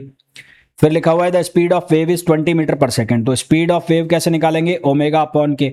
यहां पर ओमेगा की जो वैल्यू है वो 36 है, तो ये 36 लिख दिया मैंने। के की जो वैल्यू है वो है 0.018, तो यहां से ये जीरो हटाओ, पॉइंट हटाओगे तो यहाँ कितना आएगा 1 2 3, तो ये बन गया 3036 और इंटू 1000, तो यहां से ये 18 2 टाइम्स कट गया, तो यहां से आया ये 2 और 1000। अब ये सेंटीमीटर में, इसको मीटर में बदलना है तो इसको 100 से डिवाइड कर दो, तो आंसर हमारे पास कितना आएगा 20 मीटर पर सेकेंड। तो जो वेलोसिटी है या स्पीड हमारे पास कितनी आएगी 20 मीटर पर सेकेंड। फिर बोला है फ्रिक्वेंसी, तो फ्रिक्वेंसी ओमेगा इक्वल्स टू होता है 2 पाई एफ, और ओमेगा की वैल्यू कितनी है 36, तो यहां से फ्रिक्वेंसी कितनी आ जाएगी 36 अपॉन 2 पाई, तो ये बनेगा 18 अपॉन पाई, और जबकि हमें ऑप्शन जो दिया हुआ है वो 9 अपॉन पाई दिया हुआ है, तो ये गलत हो गया। तो हमें इसमें यही पूछा है कि इनमें से कौन सा गलत है, तो गलत कौन सा हो गया, गलत आंसर हो गया डी। तो यहां गलत कौन सा हो गया, ये डी गलत हो गया, है ना। तो गलत कौन सा हो गया, डी गलत हो गया। नेक्स्ट आगे देखो, फिर आता है इंटरफेरेंस ऑफ वेव। इंटरफेरेंस का मतलब क्या होगा, दो या दो से ज्यादा जो वेव्स है जब वो सेम फ्रिक्वेंसी के साथ, ध्यान रखना यहां पर फ्रिक्वेंसी क्या होगी, सेम होगी, सेम फ्रिक्वेंसी के साथ, नियरली सेम एम्पलीट्यूड के साथ, एम्पलीट्यूड भी इसका क्या होगा, सेम होगा, सेम वेलोसिटी के साथ सेम डायरेक्शन में ट्रेवल करेगी, वेलोसिटी भी क्या होनी चाहिए, सेम, सेम वेलोसिटी के साथ सेम डायरेक्शन में ट्रेवल करेगी, और तो वे एक दूसरे के ऊपर सुपर इंपोज करेगी, और जो रिजल्टेंट वेव बनेगी, जो रिजल्टेंट डिस्टर्बेंस आएगा उसको हम क्या नाम देंगे, इंटरफेरेंस नाम देंगे। उसका जो इंटेंसिटी है वो ज्यादा भी हो सकती है और कम भी हो सकती है ना। तो इस फिनोमेना को हम क्या नाम देंगे, इंटरफेरेंस नाम देंगे। यहां ध्यान ये रखना है फ्रिक्वेंसी सेम होनी चाहिए, एम्पलीट्यूड सेम होना चाहिए, नियरली सेम होना चाहिए एम्पलीट्यूड, और दोनों सेम डायरेक्शन में ट्रेवल करें। दोनों किसमें ट्रेवल करें, सेम डायरेक्शन में। अगर वो ऑपोजिट डायरेक्शन में ट्रेवल कर जाएगी तो फिर वहां पर स्टेशनरी वेव बन जाएगी, जो कि नॉन प्रोग्रेसिव वेव होती है। ये जो इक्वेशन बनेगी प्रोग्रेसिव वेव की। तो मान लो दो वेव जो ट्रेवल करें, अच्छा एम्पलीट्यूड सेम हो भी सकता है, नहीं भी हो सकता, तो दो जो वेव है उनके एम्पलीट्यूड दिए हुए हैं A1 और A2। मान लो दो वेव है, एक वेव है Y1 इक्वल्स टू ये है A1 साइन, फ्रिक्वेंसी सेम होनी चाहिए omega t minus k x, और दूसरी है Y2 A2, और ये हो जाएगा साइन, ये हो जाएगा omega t minus k x. दो वेव हो गई, तो रिजल्टेंट एम्पलीट्यूड कैसे निकालोगे मान लो इन दोनों के बीच का कोई फेज डिफरेंस होगा फाई, तो फाई फेज डिफरेंस हो गया, तो A1 square plus A2 square जो हमारे पास स्टैंडर्ड फॉर्मूला होता है रिजल्टेंट निकालने का, वही फॉर्मूला हम यहाँ यूज करेंगे। तो यहाँ हमारे पास क्या आ जाएगा, ये रिजल्टेंट एम्पलीट्यूड आ जाएगा, जो रिजल्टेंट डिस्प्लेसमेंट बनेगा, क्योंकि सुपर इंपोजिशन करा रहे हो तो सुपर इंपोजिशन में क्या बनेगा, ये बनेगा Y1 vector plus Y2 vector, और ये हमारे पास क्या बन जाएगी, रिजल्टेंट वेव बन जाएगी। दो तरह के इंटरफेरेंस होते हैं, एक होता है कंस्ट्रक्टिव और एक होता है डिस्ट्रक्टिव। कंस्ट्रक्टिव का मतलब है दोनों का जो फेज है वो सेम फेज में जाएंगी, सेम फेज में जाएंगी तो यहां पर जो इंटेंसिटी आएगी वो मैक्सिमम आएगी। वहीं अगर डिस्ट्रक्टिव की बात करूंगा तो दोनों ऑपोजिट फेज में जाएगी, तो जो इंटेंसिटी आएगी वो मिनिमम आएगी। तो यहां जो कंडीशन है वो क्या बनेगी, जो फाई है, फाई की वैल्यू हम लिखेंगे 2n पाई, एन की जो वैल्यू हो सकती है 0 1 2 3 एंड सो ऑन हो सकती है, क्योंकि अब हमने पढ़ा है कि जो डेल फाई यानी कि फेज डिफरेंस है वो बराबर होता है 2 pi upon lambda into delta x. तो डेल्टा फाई की जो वैल्यू है वो कितनी है, वो है 2n पाई, तो यहां से हो जाएगा 2 pi upon lambda into delta x, तो 2 पाई से 2 पाई कट गया, तो यहां से डेल्टा एक्स की जो वैल्यू है वो कितनी आ जाएगी, एन लैम्डा। तो आपसे ये भी पूछा जा सकता है कि जो कंस्ट्रक्टिव इंटरफेरेंस है कौन सा इंटरफेरेंस है, कंस्ट्रक्टिव इंटरफेरेंस है, उस कंस्ट्रक्टिव इंटरफेरेंस में पाथ डिफरेंस कितना होता है। पाथ डिफरेंस का जो फॉर्मूला है या पाथ डिफरेंस है वो कितना लिया जाता है, एन लैम्डा, और एन की वैल्यू 0 1 2 3 एंड सो ऑन ये आपको लेनी है। रिजल्टेंट एम्पलीट्यूड क्या बनेगा, तो रिजल्टेंट एम्पलीट्यूड मैक्सिमम की जो वैल्यू है वो, क्योंकि कॉस फाई की वैल्यू हो गई 2n पाई, तो यहां पर कॉस फाई जो हो गया 2n पाई हो गया, तो ये कॉस फाई वैल्यू क्या दे देगा 1, तो ये 1 वैल्यू दे देगा, तो ये बन जाएगा a1 प्लस a2 का होल स्क्वायर, और a1 प्लस a2 का होल स्क्वायर यानी कि रूट हटेगा तो r की वैल्यू मैक्सिमम आ जाएगी, और वो कितनी आ जाएगी, a1 प्लस a2। हमने ये पढ़ा हुआ है कि जो इंटेंसिटी है वो प्रोपोर्शनल होती है एम्पलीट्यूड के स्क्वायर के, तो मैक्सिमम इंटेंसिटी कितनी हो जाएगी, a1 प्लस a2 का होल स्क्वायर, है ना। तो यहां से मैक्सिमम इंटेंसिटी जो हो जाएगी वो हो जाएगी a1 प्लस a2 का होल स्क्वायर। फिर उसके बाद डिस्ट्रक्टिव इंटरफेरेंस। डिस्ट्रक्टिव इंटरफेरेंस में क्या होगा, दोनों ऑपोजिट फेज में मिलेंगी, ऑपोजिट फेज में मिलेंगी यानी कि जो cos फाई लिखा हुआ है उसकी वैल्यू आपको -1 करनी है, जो cos फाई लिखा हुआ है उसकी वैल्यू -1 करनी है। तो उसके लिए आपने स्टैंडर्ड जो ये फैक्टर है, ये स्टैंडर्ड फाई की वैल्यू ले ली 2n पाई -1 2n -1 इंटू पाई, यानी कि cos फाई जो है वो पाई हो, 3 पाई हो, 5 पाई हो, तो अगर वो इस तरह से चलेगा तो वहां पर cos फाई हमेशा क्या वैल्यू देगा, -1। n की वैल्यू 1 2 3 एंड सो ऑन हो सकती है। तो अगर आप इस चीज को डेल्टा फाई वाले फॉर्मूला में रखोगे, डेल्टा फाई, तो डेल्टा फाई की वैल्यू 2n -1 पाई, और ये कितना होगा, ये होगा यहां से 2 pi upon lambda into delta x, 2 pi upon lambda into delta x. तो पाई से पाई कटेगा, तो इसको मल्टीप्लाई करो, क्रॉस मल्टीप्लाई करोगे तो ये बनेगा कितना, ये बनेगा 2n -1 और लैम्बडा बाई 2। तो अगर आपको पाथ डिफरेंस में पूछा जाएगा डिस्ट्रक्टिव इंटरफेरेंस के लिए तो ये आ जाएगा, क्योंकि यहाँ पर cos फाई की वैल्यू -1 कर रहे हो तो यहाँ पर बनेगा a माइनस बी का होल स्क्वायर, यानी कि a1 माइनस a2 का होल स्क्वायर, वो रूट में है तो रूट हट जाएगा, तो यहाँ से मिनिमम एम्पलीट्यूड आएगा a1 माइनस a2। यदि मान लो आपको ऐसा भी मिल जाए कि a1 और a2 दोनों का एम्पलीट्यूड जो है वो सेम है, तो उस केस में r मिनिमम की वैल्यू क्या हो जाएगी, 0। जिस तरह से यहाँ इंटेंसिटी मैक्सिमम हुई थी और वो मैक्सिमम वैल्यू बनी थी a1 प्लस a2 का होल स्क्वायर, इसी तरह से यहाँ पर मिनिमम इंटेंसिटी बनेगी a1 माइनस a2 का होल स्क्वायर। अगर आपको रेशो पूछा जाए तो रेशो बन जाएगा a1 प्लस a2 का whole square upon a1 minus a2 का होल स्क्वायर। तो ये आप लोग ऑप्टिक्स में भी पढ़ते हो, तो सेम लगभग वही चीज चल रही है, कुछ नया इसमें नहीं है। जो ऑप्टिक्स में डेरिवेशन पढ़ते हो अगर आपने पढ़ा है तो ऑप्टिक्स में सेम इंटरफेरेंस के फॉर्मूला चलते हैं जो मैंने यहाँ लिखे हुए हैं, तो इनमें कुछ भी नई चीज नहीं है, तो इसलिए आप इनको आसानी से समझ सकते हो, है ना। और ये तो बहुत बार आप करते ही हो ये चीज, तो आसानी से आप समझ सकते हो इसको। फिर उसके बाद हमारे पास स्टैंडर्ड और स्टेशनरी वेव आता है। स्टैंडर्ड और स्टेशनरी वेव, एक मिनट इसके पहले मैं आपको रिफ्लेक्शन बता देता हूँ, क्योंकि स्टेशनरी वेव जो आएगी वो कहाँ से आएगी, रिफ्लेक्शन के बाद ही आएगी। रिफ्लेक्शन मतलब जो रिफ्लेक्टेड वेव बनेगी वो, तो रिफ्लेक्शन ऑफ वेव वो मैं बता रहा हूँ आपको। रिफ्लेक्शन ऑफ वेव कैसे होगा, मान लो हमारे पास कोई मीडियम है, इसके अंदर एक वेव ट्रेवल करती हुई आ रही है और इस मीडियम का हमारे पास रिफ्रैक्टिव इंडेक्स है μ1। इन दोनों को सेपरेट कर रखा है हमने एक लाइन से, बाउंड्री से सेपरेट कर रखा है।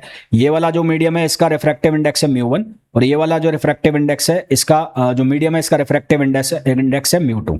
इन दोनों को एक बाउंड्री से हमने सेपरेट कर रखा है।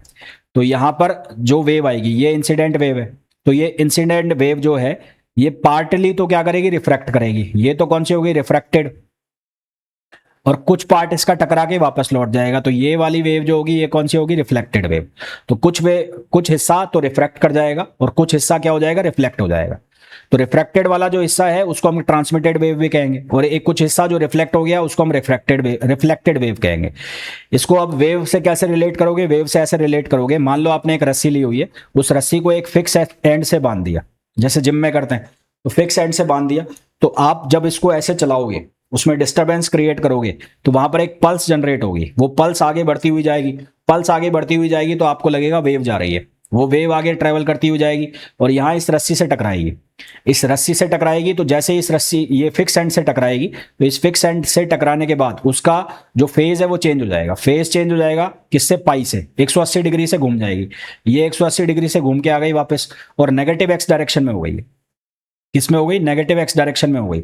अब ये नेगेटिव एक्स डायरेक्शन में चलने लग गई, ठीक है। तो यहां पर ये जो है इंसिडेंट वेव जा रही है, तो इंसिडेंट वेव की इक्वेशन क्या लिखी हुई है, y i equals to a sine omega t minus k x, और इससे टकराई, जब ये टकरा कर वापस लौट रही फिक्स एंड से, तो यहां पर पाई का फेज डिफरेंस आ गया, और क्योंकि नेगेटिव एक्स डायरेक्शन में आ रही है तो माइनस की जगह क्या हो गया, प्लस हो गया।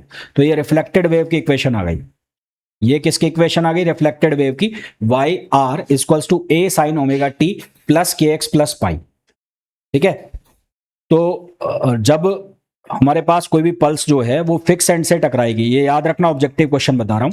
तो रिफ्लेक्टेड पल्स जो है वो इन्वर्टेड का मतलब है घूम जाएगी, घूम जाना मतलब ये ऐसे है तो इसका पलट जाना, तो इसको हम कहते हैं इन्वर्टेड वेव। तो इन्वर्टेड हो जाएगी और उसमें फेज डिफरेंस आ जाएगा किसका, पाई का। ठीक है, ये आपको याद रखना है।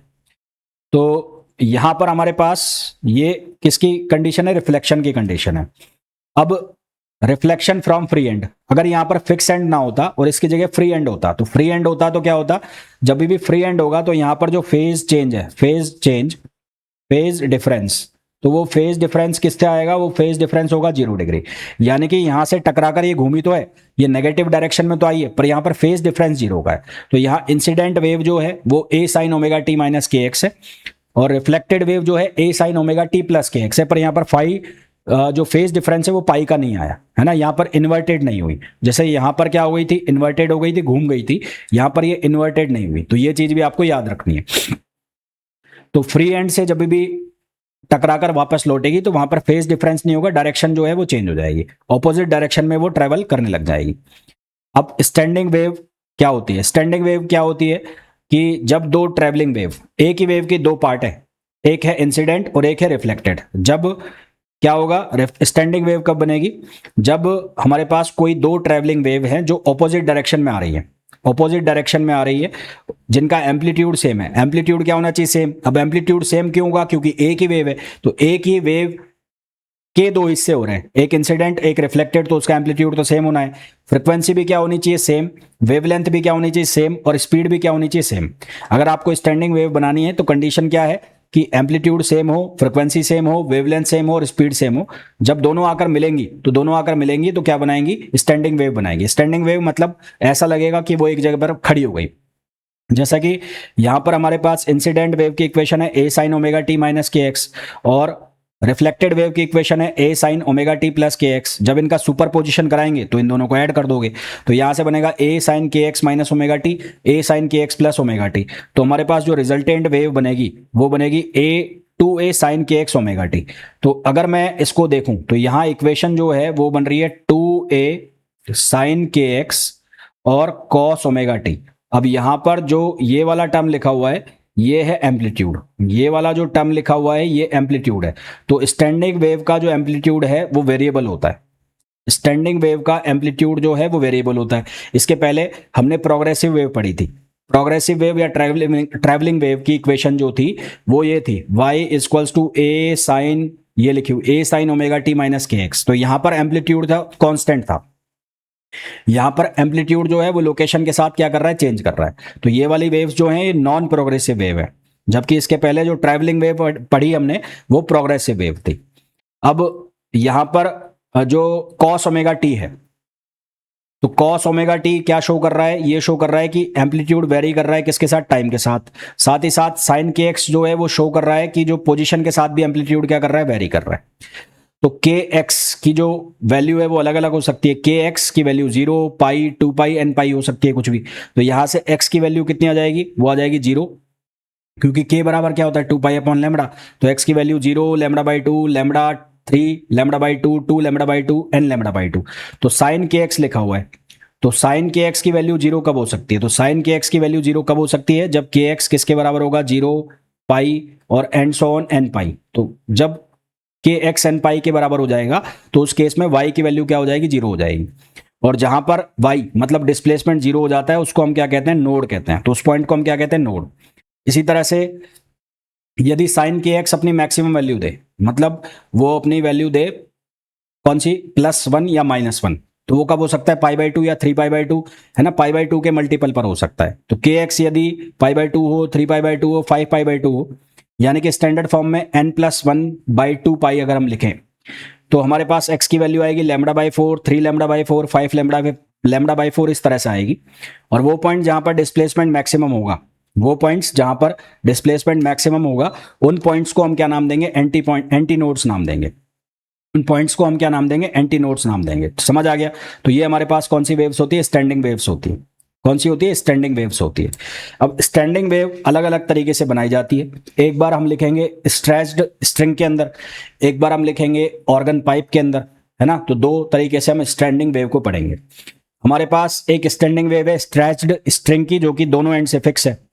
फिक्स एंड जो है वो हमेशा कौन सा पॉइंट बनाता है, नोड पॉइंट बनाता है। तो ये जो है ये क्या बनाएगा, नोड। नोड का मतलब यहां पर डिस्प्लेसमेंट क्या होगा, 0। और ओपन एंड जो है वो हमेशा क्या बनाता है, वो एंटी नोड बनाता है। तो ओपन एंड अगर आपको लिखा हुआ है ओपन एंड, तो ओपन एंड हमेशा क्या बनाएगा, वो बनाएगा एंटी नोड। एंटी नोड का मतलब ए, जहां पर डिस्प्लेसमेंट मैक्सिमम होगा। और जो फिक्स एंड होगा, फिक्स एंड, वो फिक्स एंड हमेशा क्या बनाएगा, वो बनाएगा नोड। फिक्स एंड हमेशा क्या बनाएगा, नोड। नोड का मतलब जहां पर डिस्प्लेसमेंट क्या होगा, 0 होगा। हमने ये पढ़ा हुआ है, मैंने आपको बताया भी कि जो ट्रांसवर्स वेव है उसकी जो वेलोसिटी है वो हम लिखते हैं v equals to under root T upon mu. यहां पर ये 3 केस बनाए हुए हैं। पहला केस है, इसमें एक लूप बना, मतलब इसको ऐसे हमने पकड़ा और छोड़ दिया तो एक लूप बना। तो हमें यहाँ फ्रीक्वेंसी निकालनी है। फ्रीक्वेंसी जो है वो किसके बराबर होती है, फ्रीक्वेंसी बराबर होती है हमारी किसके बराबर, v अपॉन लैम्बडा। फ्रीक्वेंसी किसके बराबर होती है, लैम्बडा।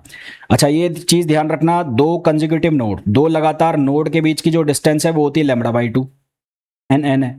दो लगातार एंटी नोड के बीच की जो डिस्टेंस है वो कितनी होती है, लैम्बडा बाई 2। और एक नोड और एक एंटी नोड, एक नोड और एक एंटी नोड के बीच की जो डिस्टेंस है वो होती है लैम्बडा बाई 4। तो यहाँ दो लगातार नोड बन गए, दो लगातार नोड बन गए तो उनके बीच की जो डिस्टेंस है वो हो गई लैम्बडा बाई 2। तो यहाँ से लैम्बडा की वैल्यू कितनी आ जाएगी, 2l। और लैम्बडा की वैल्यू 2 आ गई, 2l आ गई। तो फ्रीक्वेंसी का फॉर्मूला v अपॉन लैम्बडा, तो ये हो जाएगा v अपॉन 2l। और v की वैल्यू कितनी है, under root T upon mu. तो ये हमारे पास फ्रीक्वेंसी बनेगी। ये इसको हम बोलते हैं फंडामेंटल मोड या फर्स्ट हार्मोनिक। इसको हम क्या बोलते हैं, फंडामेंटल मोड या फिर फर्स्ट हार्मोनिक। अब ये दूसरा केस है। दूसरे केस में कितने लूप बन गए, 2 लूप। तो 2 लूप बन गए तो हमारे पास जो आंसर आएगा वो आएगा 2v अपॉन 2l। आंसर क्या आएगा, इसको आप ऐसा भी लिख सकते हो 2v अपॉन 2l।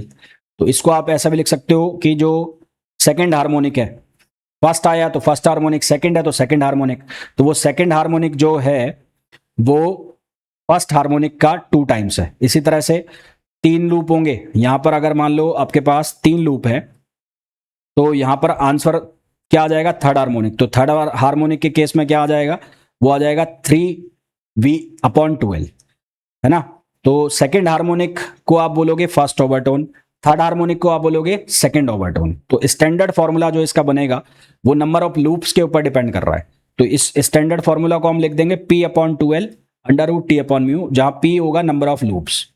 तो अगर आपके पास p हार्मोनिक है, मतलब थर्ड हार्मोनिक है, तो आपका जो ओवरटोन है वो उससे एक कम बन रहा है। तो आप इसको स्टैंडर्ड कैसे लिखोगे, इसको ऐसे लिखोगे pth हार्मोनिक और pth माइनस 1 ओवरटोन। ये किसके लिए, स्ट्रेच्ड स्ट्रिंग के लिए। ये फॉर्मूला किसके लिए, स्ट्रेच्ड स्प्रिंग के लिए, स्ट्रिंग के लिए, सॉरी, है ना।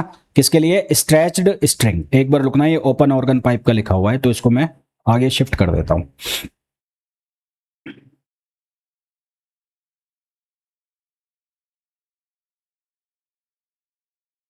एक मिनट।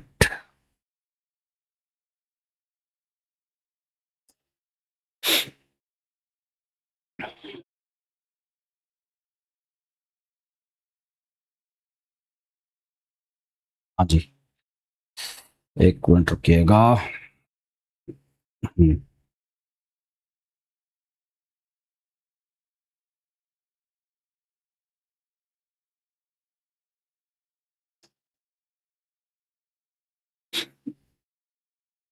देखो भाई, तो ये तो हमने बात की किसकी, ये हमने बात की थी स्ट्रेच्ड स्ट्रिंग के लिए।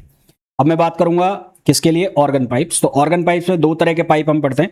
एक होता है हमारे पास ओपन ऑर्गन पाइप और एक होता है हमारे पास closed organ pipe. Open organ pipe का आंसर सेम टू सेम वही आएगा जो कि स्ट्रेच्ड स्ट्रिंग का होता है। जो वैल्यूज स्ट्रेच्ड स्ट्रिंग के अंदर आई वही सारी की सारी वैल्यू ओपन ऑर्गन पाइप के अंदर भी आएगी। तो वो सब कुछ मैं बताने वाला नहीं हूँ, सारी चीजें सेम है यहाँ पर भी, बस आप इसका ये ध्यान रख लो। ओपन ऑर्गन पाइप के अंदर जो वेव्स बनेंगी वो ऐसे बनेंगी, यहाँ दोनों एंड्स ओपन होंगे तो ये होंगे एंटीनोड्स।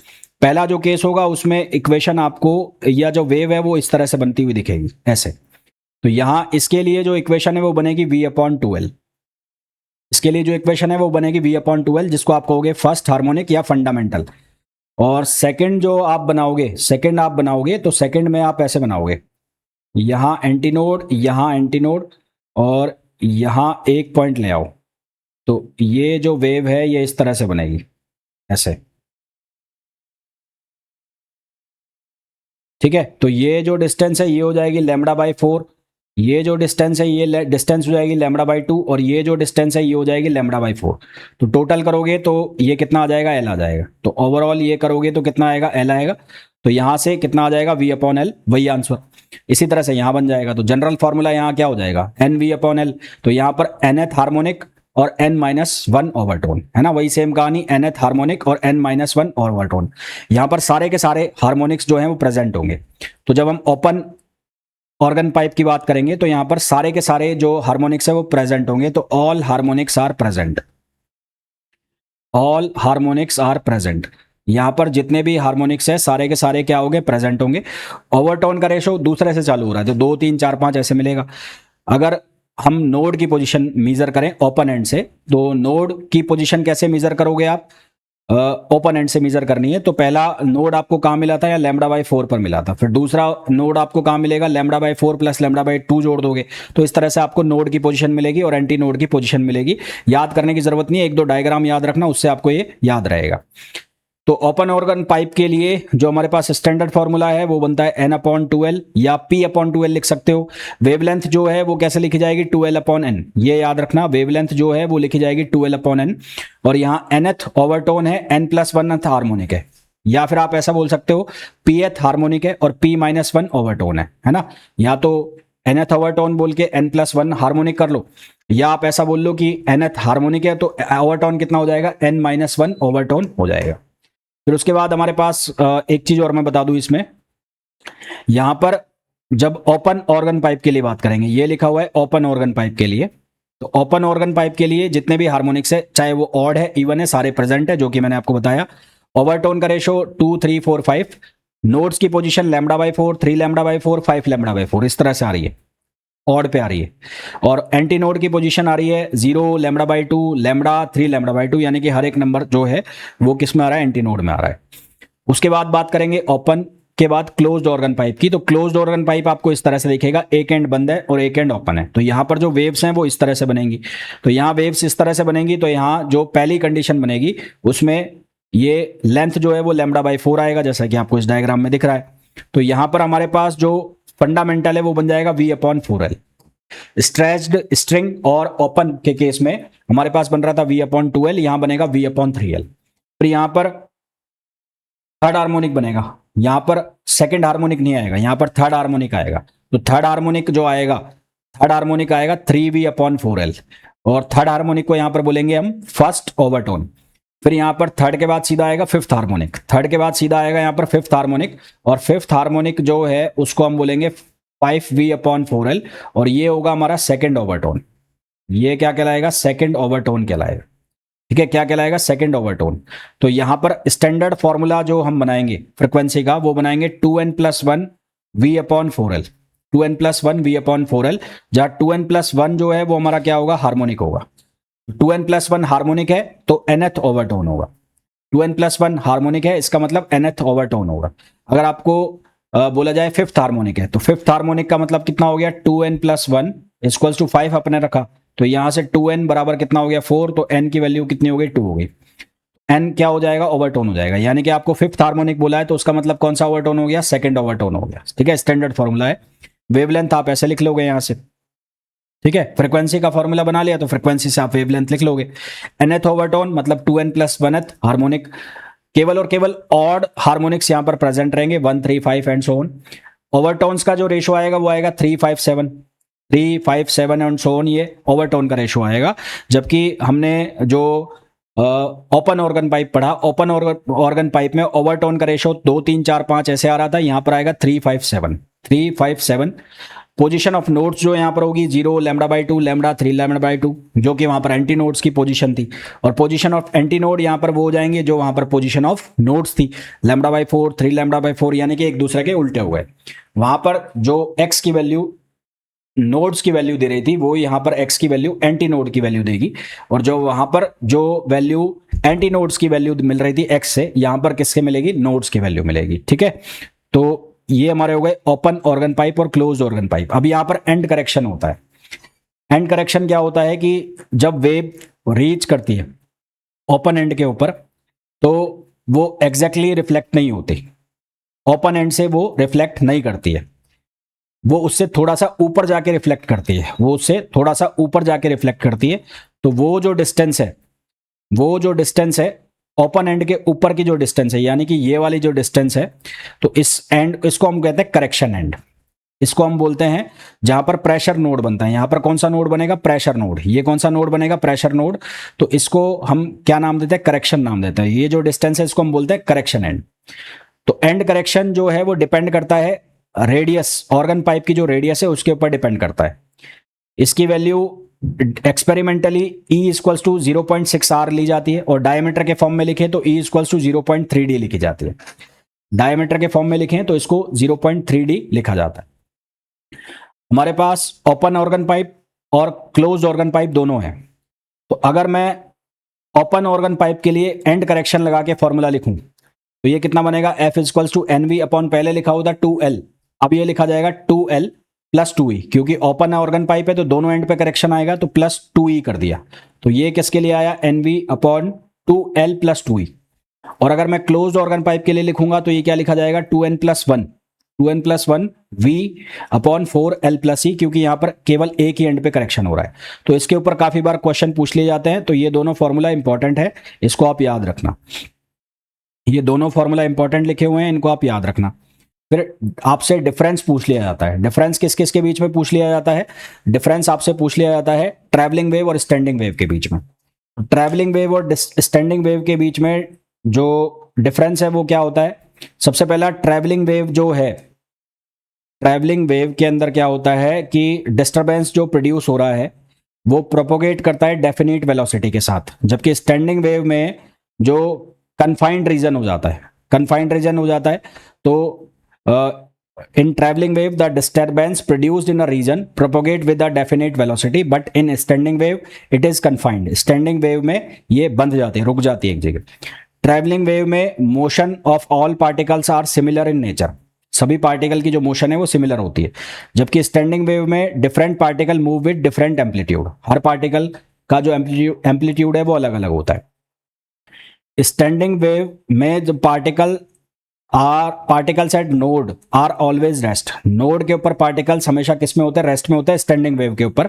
जबकि ट्रैवलिंग वेव में कोई भी पार्टिकल रेस्ट में नहीं होता। स्टैंडिंग वेव में all particles crosses their mean position, हर पार्टिकल अपनी मीन पोजीशन को क्रॉस करता है, जबकि ट्रैवलिंग वेव में there is no instant where all particles are at mean position, जहां पर सारे के सारे पार्टिकल मीन पोजीशन पर हो। स्टैंडिंग वेव में all particles between two successive nodes reach their extreme position together, दो नोड्स के बीच में सभी पार्टिकल्स अपनी एक्सट्रीम पोजीशन पर पहुंचते हैं, जबकि और सेम फेज में। जबकि ट्रैवलिंग वेव में वो नियर बाई पार्टिकल्स में हमेशा डिफरेंट रहता है। तो ये हमारे पास क्या होता है? डिफरेंस होते हैं ट्रैवलिंग वेव में और स्टैंडिंग वेव में। उसके बाद आता है हमारे पास बीट्स। बीट्स का मतलब क्या होता है? यदि दो साउंड वेव जो लगभग सेम फ्रिक्वेंसी की, एग्जैक्टली सेम नहीं है, लगभग सेम फ्रिक्वेंसी की है और लगभग उनका सेम एम्पलीट्यूड है, लगभग सेम एम्पलीट्यूड के साथ सेम डायरेक्शन में ट्रेवल कर रही है, लगभग सेम एम्पलीट्यूड के साथ सेम डायरेक्शन में ट्रेवल कर रही है, तो वो सुपर इंपोज करती है। और सुपर इंपोज करने के बाद एक रिजल्टेंट साउंड इंटेंसिटी आती है जो कभी इंक्रीज करती है और कभी डिक्रीज करती है। तो ये जो पीरियोडिक राइज होता है या फॉल होता है लाउडनेस में, इसको हम क्या नाम देते हैं? बीट नाम देते हैं। पेरियोडिकली ये जो राइज है, फॉल, राइज और फॉल है, इसको हम क्या नाम देते हैं? बीट नाम देते हैं। तो हम क्या नाम देते हैं? बीट नाम देते हैं।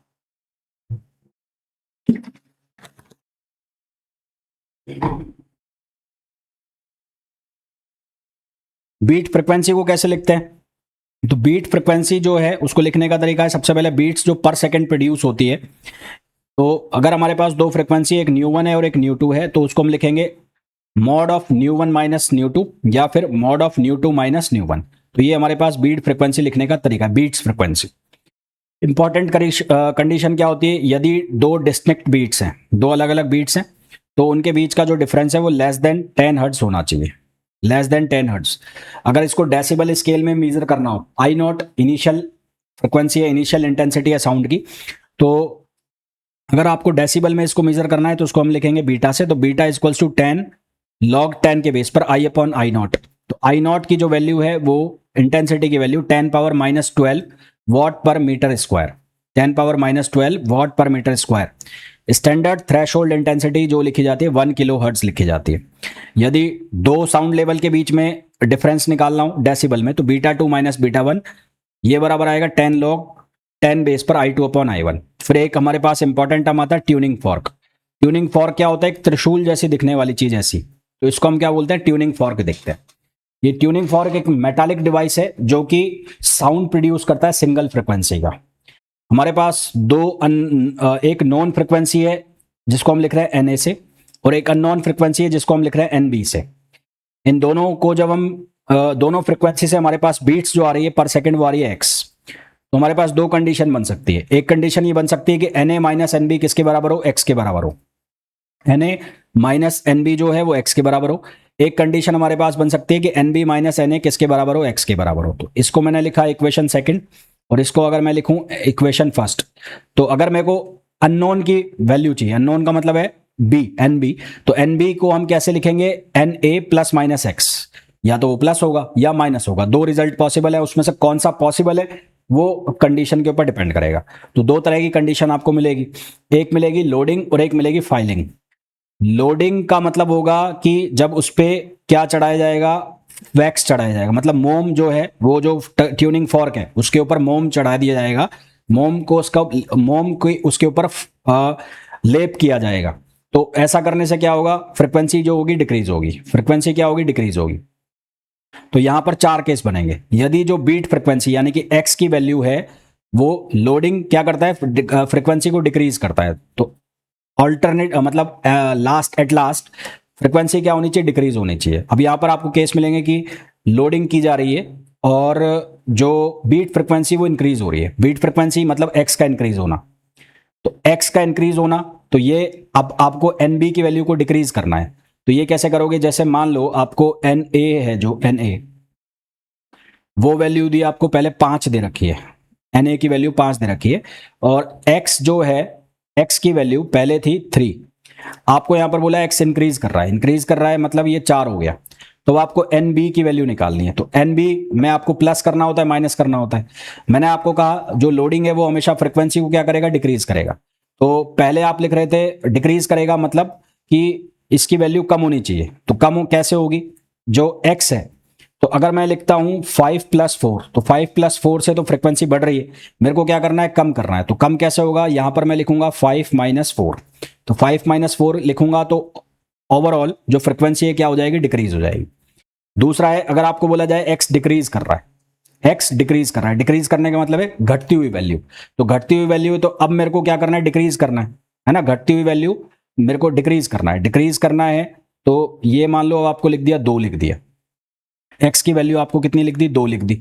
तो अब आपको यहां पर क्या करना है? x डिक्रीज कर रहा है, तो इसको डिक्रीज करने के लिए आपको क्या करना पड़ेगा? इसको बढ़ाना पड़ेगा। मतलब ये यहां पर x की वैल्यू माइनस ही होगी, तो यहां पर आपको ये प्लस करना पड़ेगा। आपको बोला जाए x की वैल्यू में कोई भी चेंज नहीं है, तो आप क्या करोगे? यहां पर प्लस x लिखोगे। अगर आपको बोला जाए जो बीट्स है वो 0 है, यानी कि कोई चेंज नहीं है, तो आप क्या लिखोगे? प्लस ही लिखोगे।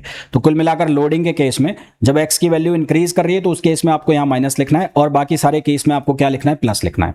इसी तरह से उसकी फाइलिंग की जाए मतलब घिसा जाए, तो फाइलिंग से हमेशा फ्रिक्वेंसी क्या होगी? इंक्रीज होगी। तो लास्ट में आपको ये देखना है फ्रिक्वेंसी आपकी इंक्रीज होनी चाहिए, बी Nb जो अननोन फ्रिक्वेंसी वो इंक्रीज आनी चाहिए।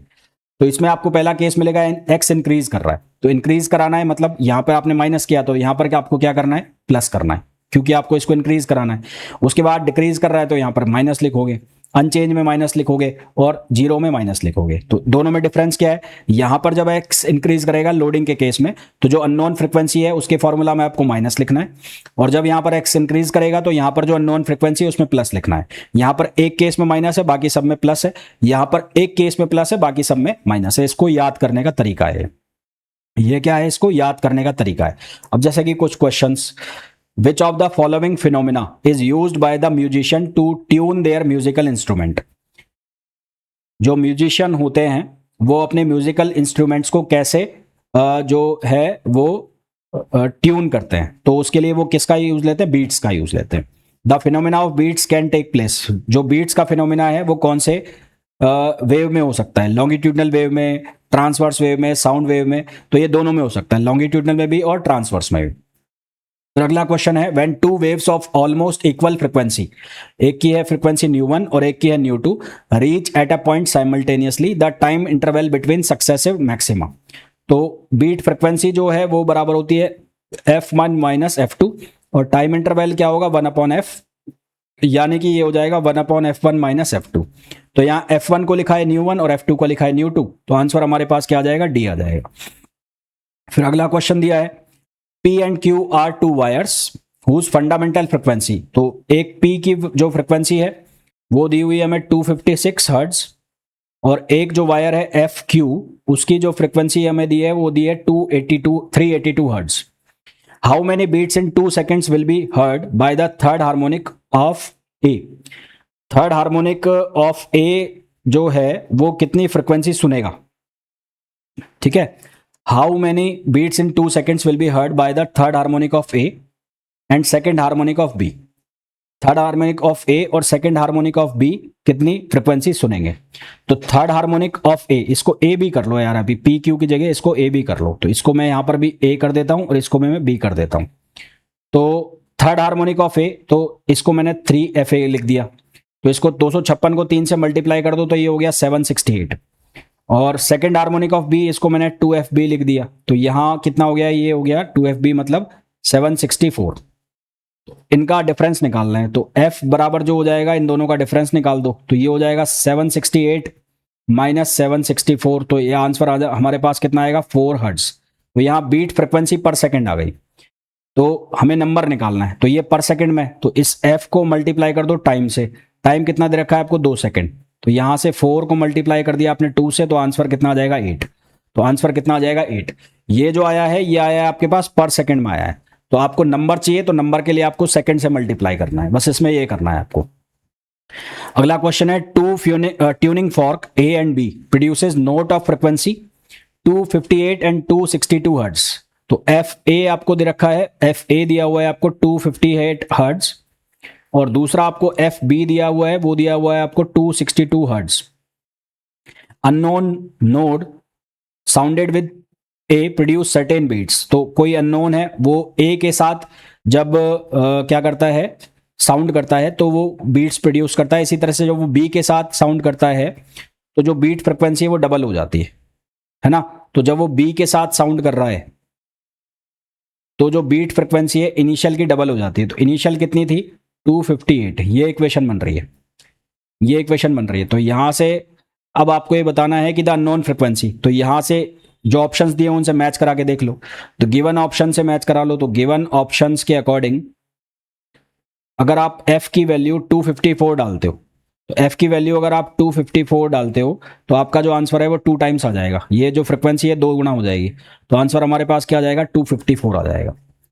फिर नेक्स्ट क्वेश्चन दिया है the tuning fork of frequency n1 and n2 produces n beats per second. n equals to हो गया n1 माइनस n2, ये हो गया। n2 and n are known, तो n2 और n1 नोन है, तो n1 में भी, तो n1 जो मैंने अभी आपको बताया था अननोन के लिए, तो अननोन के लिए हम कैसे लिखते हैं, अननोन के लिए हम लिखते हैं n2 प्लस माइनस n, जो भी अभी मैंने आपको जस्ट थ्योरी में बताया था। तो हमारे पास आंसर क्या आ जाएगा, सी आ जाएगा। ठीक है, अब आगे देखो, नेक्स्ट है डॉपलर इफेक्ट। डॉपलर इफेक्ट का मतलब है जब रिलेटिव मोशन होगी, है ना, दो वेव्स रिलेटिव मोशन करेंगे तो फ्रिक्वेंसी के अंदर अपर एंड चेंज आएगा। तो अपर एंड चेंज जो आएगा फ्रीक्वेंसी के अंदर उसको हम बोलते हैं डॉपलर इफेक्ट। यहां पर दो चीजें होंगी, एक होगा सोर्स और एक होगा ऑब्जर्वर। अलग अलग कंडीशन बनेगी। पहला कंडीशन बनेगी सोर्स जो है वो मूविंग है और ऑब्जर्वर रेस्ट में।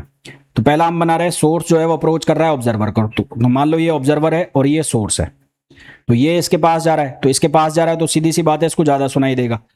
तो ये जो फ्रिक्वेंसी है एन प्राइम, इसको हम बोलेंगे अपरेंट फ्रिक्वेंसी, और ये जो इनिशियल फ्रिक्वेंसी है जैसे जैसे इसके पास जाएगा इसको ज्यादा सुनाई देगा। तो ये जो v है ये वेलोसिटी ऑफ साउंड है, ये क्या है, ये वेलोसिटी ऑफ साउंड है, और ये डिवाइड हो रहा है। तो मेरे को क्या चाहिए, ये वैल्यू ज्यादा चाहिए, ये ज्यादा चाहिए, तो जब ये इसके पास जाएगा तो इनकी जो रिलेटिव वेलोसिटी है वो क्या लिखी जाएगी, ये लिखी जाएगी v माइनस वी एस। ये कौन सी वेलोसिटी है, रिलेटिव वेलोसिटी है, रिलेटिव वेलोसिटी। तो ये जो वेलोसिटी है रिलेटिव वेलोसिटी, तो यहां पर जब पास जाएगा तो ज्यादा सुनाई देगा।